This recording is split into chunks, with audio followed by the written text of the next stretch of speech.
relationships need to address. So, una niyo pong sinulat yung book, and I read that book sometime in 2002. During that time, nakabili po ako ng copy sa isang bookstore na nagsisale ng mga books. So, nakabili po ako dun ng several books na title The 5 Love Languages for Couples, The 5 Love Languages for Teenagers, for Children, for Parents. Meron pa pong book pa title The 5 Love Languages of God. Ay ba, si God pala may love language? Sabi nga ni Cathy, kung nilalang ni God si Adam and Eve, and they are to love one another, saan kaya nanggaling yung love na yun? So that book explored the 5 love languages. Sino po yung may awareness ng 5 love languages? Anybody? Okay, a few.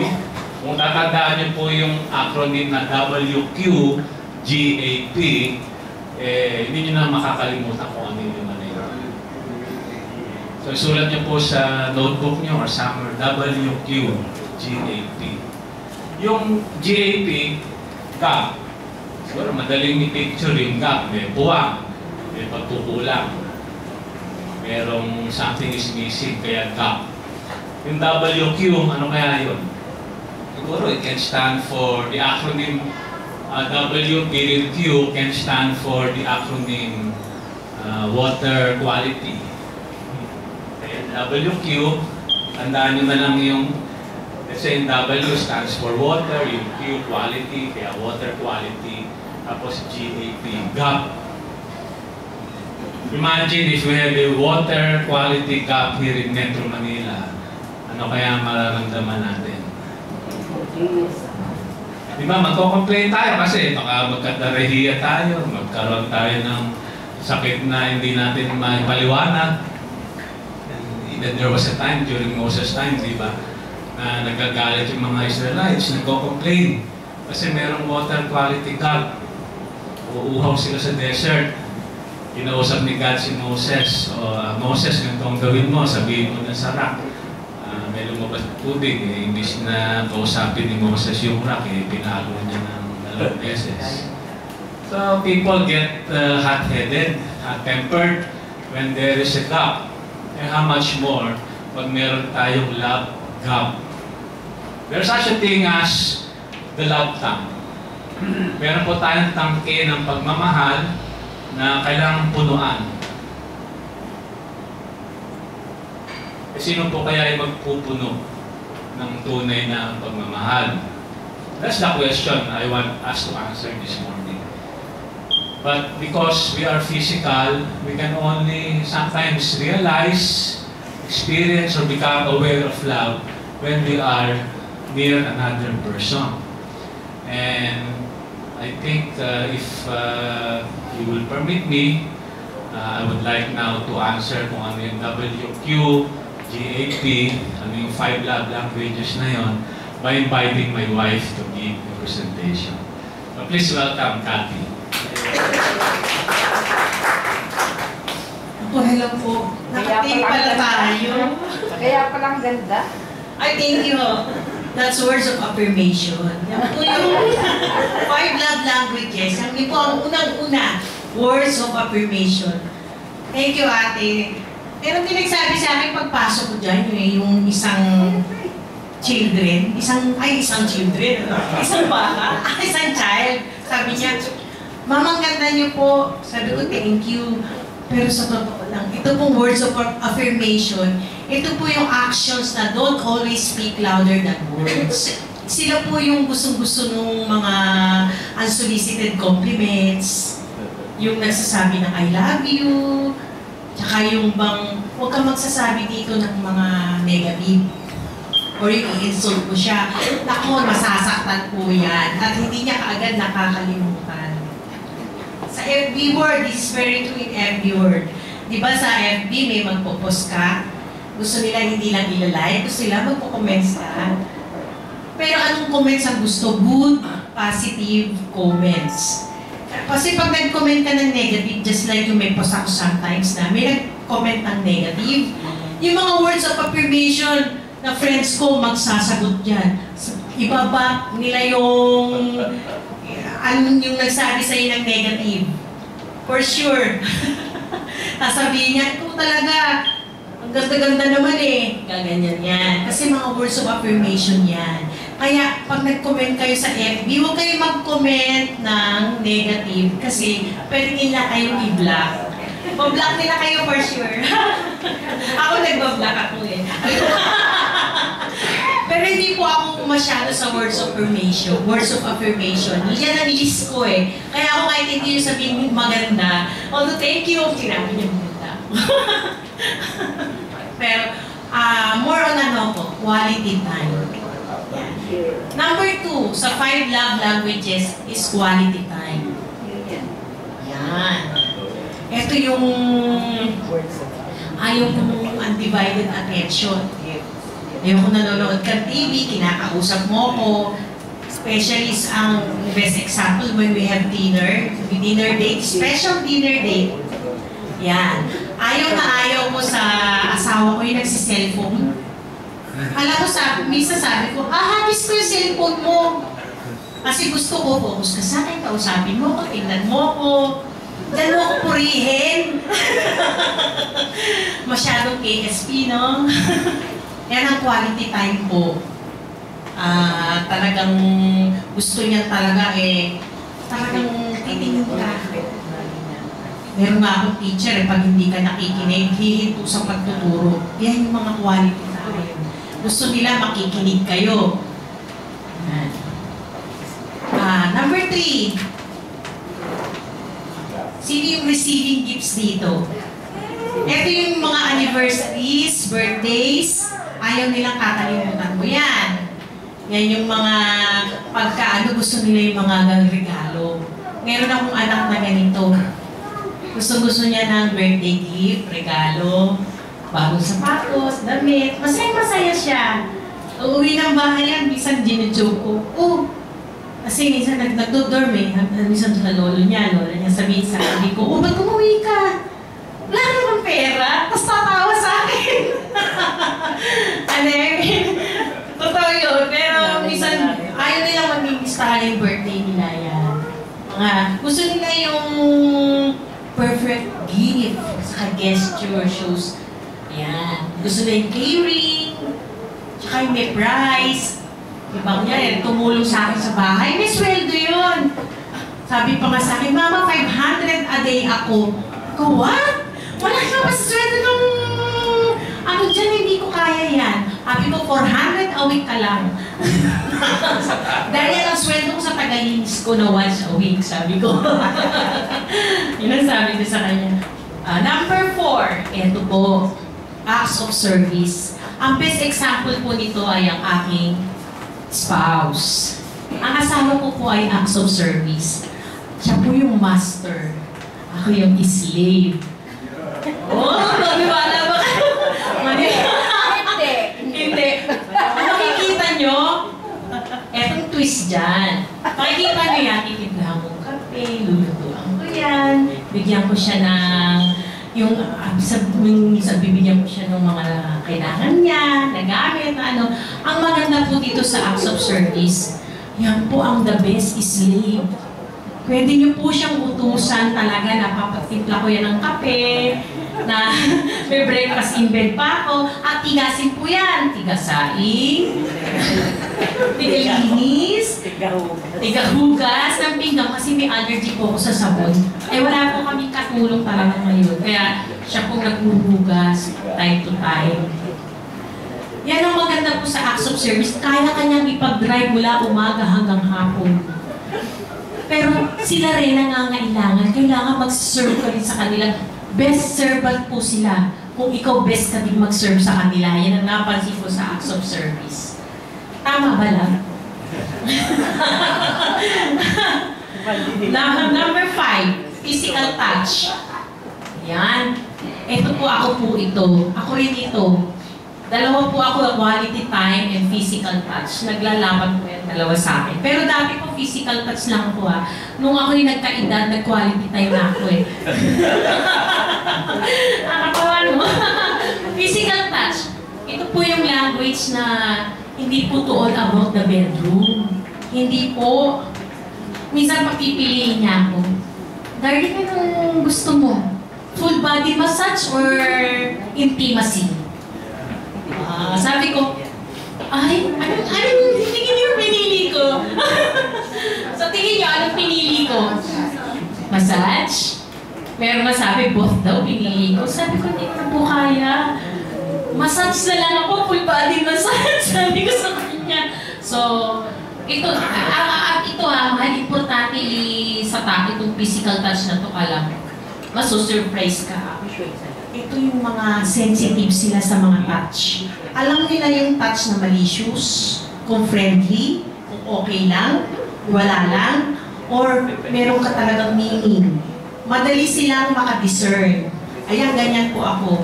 Kaya nga sa akin may nag-happy birthday. Pero hinawakan yung kamay ko, 5 minutes. Ang tagal happy birthday yun ah. Nung lumalapit na yung asawa ko, binitawan. Eh ako mo ang conscious pa ako, hindi pa ako aware. Pero after nun sabi, happy birthday, 5 minuto, hawak kamay. Nung dumarang? Yung asawa mo, tsaka yung kapatid mo, biglang binitawan. Na-touch niya ako kasi alam mo bakit? Physical touch kasi ako eh. Tapos nag-happy birthday pa. O diba? Kulang ka lang regalo, no? Bongga. Bongga talaga eh. Yun lang po kasi sabi na asawa ko, ilang minuto ba? 5 minutes! Okay. Quality time. Palakpakan naman natin yung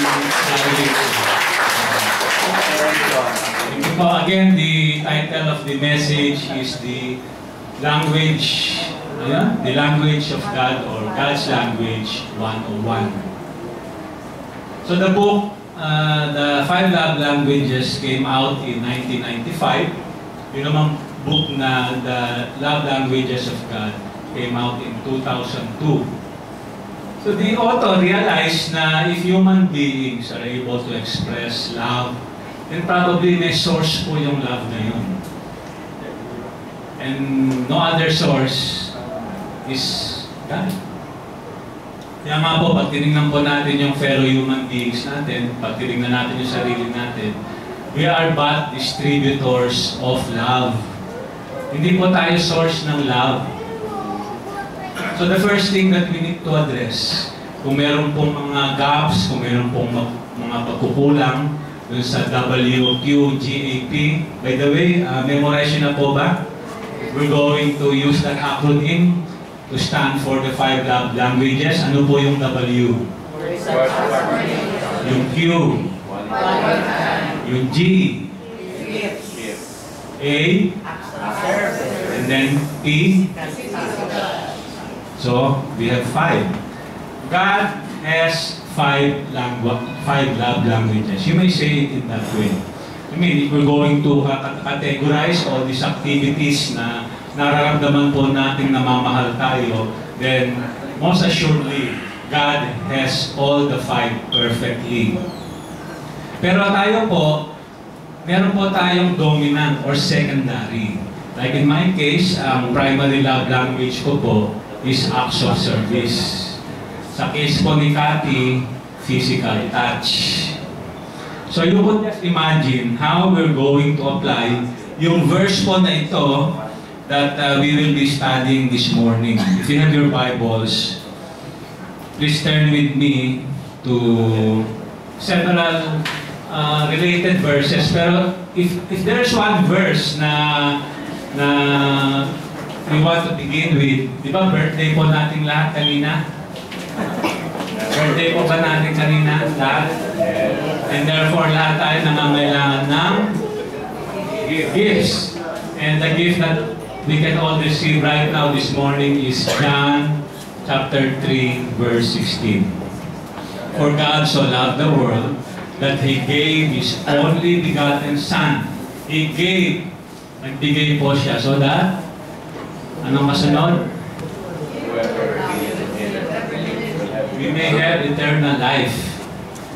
God so loved the world, He gave His only begotten Son so that we may not perish but have eternal life. So, tumanggap na po tayo ng regalo this morning? Yes. Praise the Lord.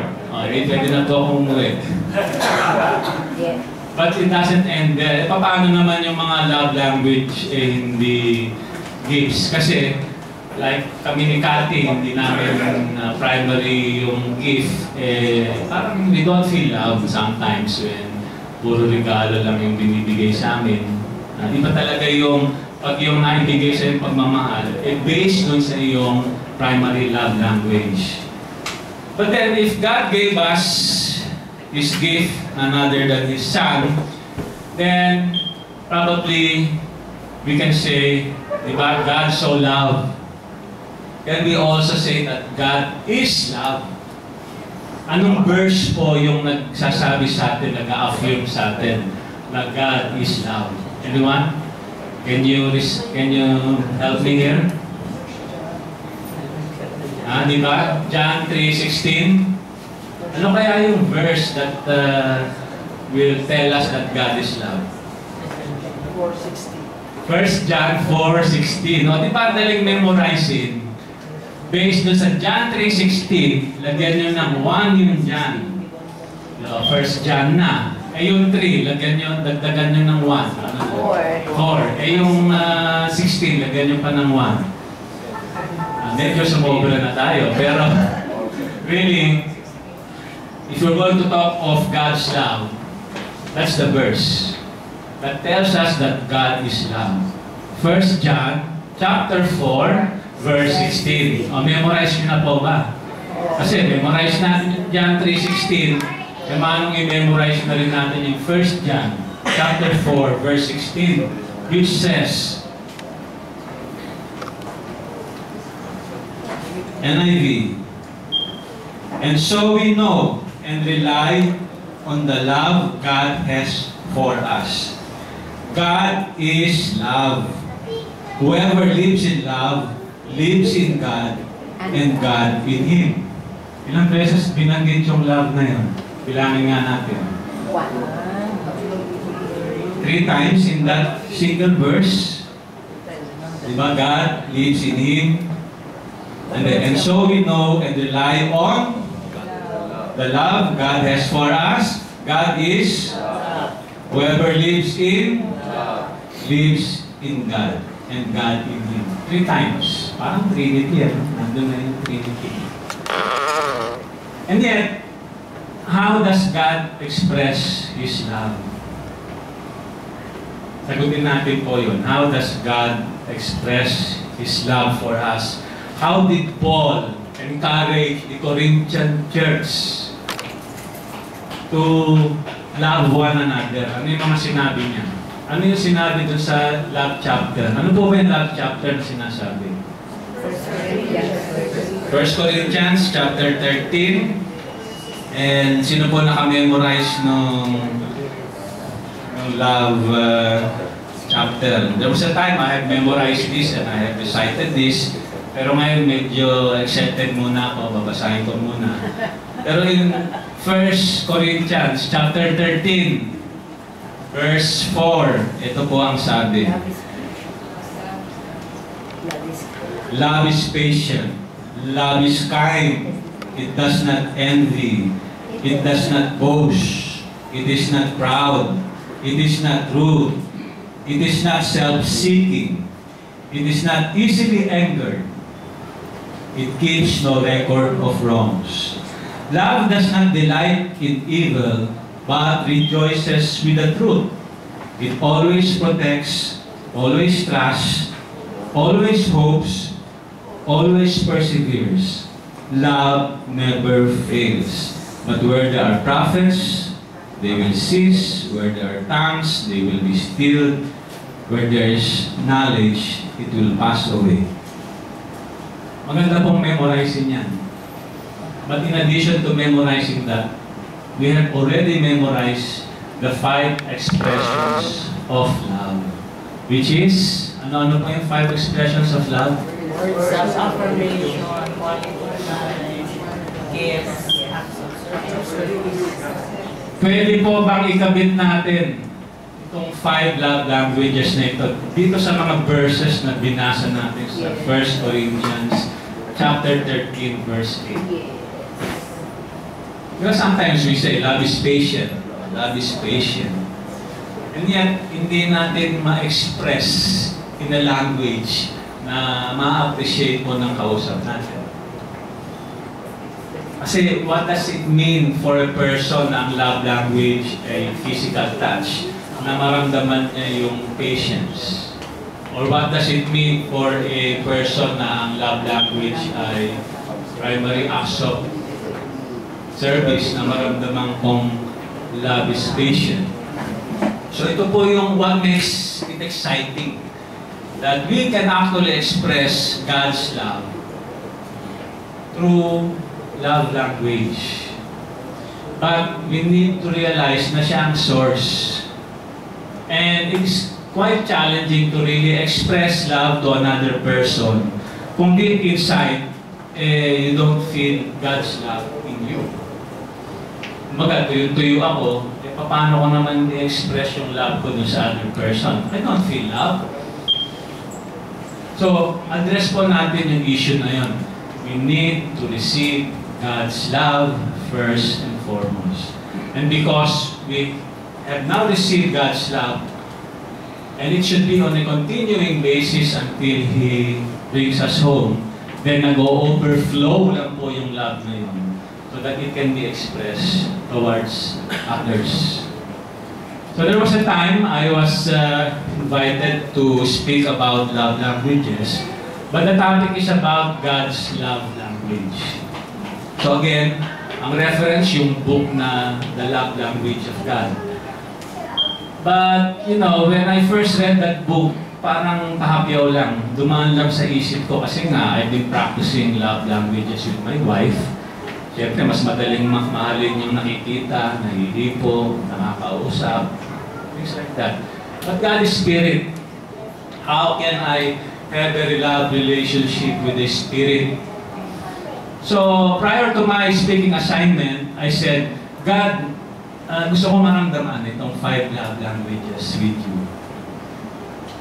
So, I was the first speaker, and then I said, paano ko kaya maramdaman yung quality time? So, God, I will have quality time with you.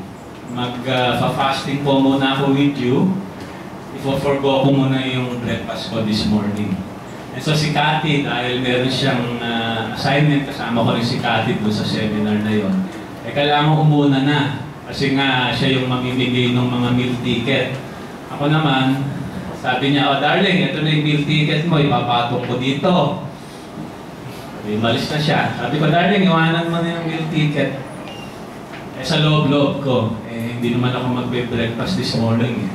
Hindi ko naman papaalam sa'yo na hindi ako magbe-breakfast kasi pag sinabi ko sa'yo, papapilitin mo ako mag-breakfast. I want to have quality time with God this morning. Ayun, just spending time in silence initially. That's quality time with God. And then sunod ko naisip, paano po kaya tayo magkaroon ng words for affirmation God? Well, the Bible is our source of words of affirmation coming from Him. And in response, when we pray, that's when we give words of affirmation to Him. So may dala po akong recording ng prayer ni John Eldredge. The Daily Prayer for Freedom, pinatugtog ko po yun. Noon ko, pinakinggan ko. Sabi doon, memorize ko po ito. It's a prayer that runs for 13 minutes. But I have learned to memorize it. Sabi, siguro, i-recall ko lang yung few statements doon. So, I pray daily, Jesus, mga nakakalimutan ko hindi, conscious lang. My dear Lord Jesus, I come to you now to be restored in you, to renew my place in you, my allegiance to you, and to receive from you all the grace and mercy that I so desperately need this day. I honor you as my sovereign Lord. And I surrender every aspect of my life totally and completely to you. I give you my body, my soul, and my spirit. Haba po yun. 13 minutes po yun. It will run for 13 minutes and it will review in my mind the crucifixion, the resurrection, and the ascension of Jesus Christ. May portion po doon na affirming these 3 great acts of service of Jesus Christ in our behalf. Crucifixion niyo po, yung resurrection niya, and yung ascension. So, dalawa na ako. Sabi ko, God, thank you may quality time with you, may words of affirmation. And then, nag-ring yung aking cellphone. Sabi, darling, punta ka na dito. Kinuha na kita ng pagkain mo, dalhin mo yung meal ticket. Bira naman, nakaka-store mo naman. Pero because I'm submissive to my wife. Perhaps of discipline. Galit yun pag hindi ako pumunta. Hindi punta na ako doon. Sabi ko, and then in my mind, I'm reflecting. God, thank you for the acts of service. Kasi kinuha na ako ni Cathy nung pagkain. I did not have to tell her, darling, pakikuha mo ako ng pagkain. But somehow God inspired her, impressed upon her na ikuha ako ng pagkain para may energy naman ako when my speaking assignment comes up. And then I thought, God, she is a gift. Siya ang regalo mo sa akin. I thank God again na I'm receiving an acts of service, your acts of service through her, and she's a gift to me. Sabi ko, God, how can I repay you? How can I pay it forward? So siguro when I serve Cathy, that's how I can serve you also. When I give Cathy her love language, akapanit, then I can give also to you. So okay na, nakakapa na ako. Sabi ko, thank you God may acts of service na coming from you, may gift pa na coming from you. Eh God, paano yung physical touch? Without knowing it, ito po yung nangyari sa physical touch. Pero nangyari. So punta po ako doon sa dining hall, which is quite a distance. Okay? Pagdating ko doon, sabi ni Cathy, darling, kailangan mong surrender yung meal ticket. Yung meal ticket, nakalimutan ko doon sa kwarto. Ganun ba? So, I don't complain, I don't mind. Siyempre, kailangan positive attitude. May speaking assignment ako kailangan positive ako. Di punta na ako dun sa kwarto namin. It was quite a distance. Nung bubuksan ko na yung pinto, nakalimutan ko yung susi. It's quite a distance. Pero sige, di punta na naman, balik na naman sa dining hall, hiram ng susi, pasok doon sa kwarto. Yan pa yung nakalimutan. Nakalimutan ko yung kiss siguro. Kasi dahil hindi ko siya kinausap, nung pumasok na ako sa kwarto, hindi ko makita yung ticket. Nasaan yung ticket? Sabi ko, God, parang you want me to have a physical exercise this morning. So yung palakad-lakad ko to and from, may mag-building exercises pa ako. Tingin ako doon sa ilalim ng kama, tingin ako sa floor, baka nilipad lang yung ticket. Wow. Sabi ko, God, since I still have a positive attitude this morning, game po ako. This is your way of physical touch with me. So when I already gave up, hindi ko na mahanap yung ticket, babalik na lang ako. Lalabas na ako ng pinto. Yung table na katabi ng pinto, nando pala yung ticket. Dinaganan ng brush. Yung comb ni Cathy, kaya hindi ko makita-kita. But then, I went back to the dining hall. I enjoyed the wonderful time with Cathy and our friends there. And that's how I experienced God's 5 love languages in a moment in time. So, meron po ba tayong desire na ma-experience yung 5 love languages with God? Because that's one thing that you have to ask yourself. And He will fill you up. You have to ask Him, di ba? You seek, you knock, then God will supply our needs. So how do we proceed now? For some of you, this might be your first time to hear about the 5 love languages. But especially for couples, ang design po kasi noon, nung sinulat po ng author yung book na yun, is originally for couples, those who are engaged to be married, and those who are dating. Kasi when you can know your love language, syempre may expectations ka na, this is how I experience love. I need a partner if you're about to get married, or if you have gotten married and medyo parang hindi na masyadong romantic yung love life nyo, visit that particular aspect of love languages. Kasi when I found out Kathy's love language, then I began to focus on activities that she will feel love. So doon sa physical touch, siyempre kailangan ng physical touch. So one way I touch her physically is to hold her hands. Pagka nandun kami sa mall, nakalakad kami sa mall. Para pag nakita kami ng mga tao, ang isipin nila, taken na yung magandang babae na yun, di na ako pwede.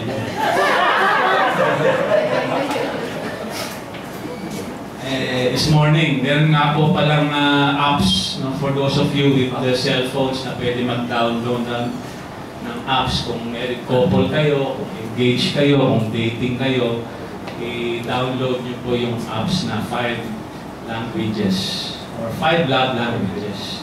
This morning, I downloaded it, may challenge. Ang challenge doon is for me to fill up her tank.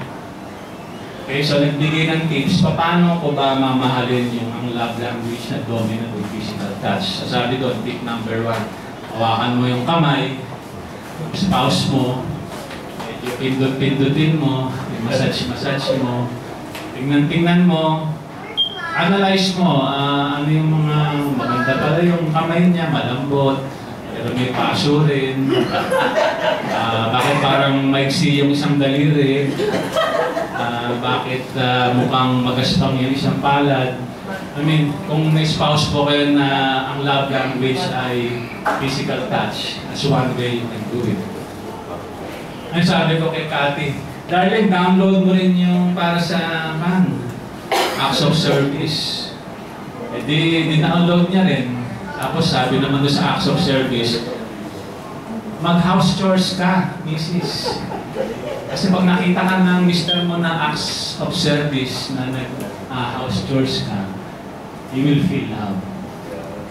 Kaya nga po, yung ipagtimpla niya lang ako ng kape, Love ka na. I feel love already. Ang kapalit nun, ako maghuhugas ng lahat. Magbabacuum ng lahat ng mga kwarto. Ako magbababa ng lahat ng mga damit na marurumi. Dahil lang doon sa isang timplang kape na yun. Magkain yun. Kasi acts of service. Okay? So this morning, please, this is an initial, if this is your first time to know about the 5 love languages, research about it, know about it, pero realize that the real source of these love languages is none other than God. When we spend time in Bible study, that is words of affirmation. Nung nag-exercise po tayo kanina na hinawakan yung balikat, minasage, that is physical touch from God. Nung kumanta po tayo ng happy birthday para sa isa't isa, that is words of affirmation coming from God. Then I gave you a gift, none other than Jesus Christ. Acts of service, ito, yung mga facilitators, they were able to get the attendance and so forth and so on. So, I just want to pray now and ask God's blessing. Let's pray. Father God, I just thank you for this morning. Father, I ask you to seal in our minds, in our hearts, and our spirits, the realization of your love language for us. This is a metaphor of how you are expressing your love for us. So, patagpuin niyo po ang bawat isa po sa amin upang mapunuan po ang ng pagmamahal ang aming inaasam na nakapunuan na in such a way na kayo lang po ang makasasagot, makabibigay. And so overflow. Pag nag-overflow po kami ng pagmamahal na nanggagaling sa inyo. And we believe it will just overflow to others so that every one of us will be feeling, will be receiving, will be enjoying, will be blessed by your love for each one of us. Thank you, Father. We pray and ask all of these things in Jesus Christ, our Lord and Savior. Amen. Amen.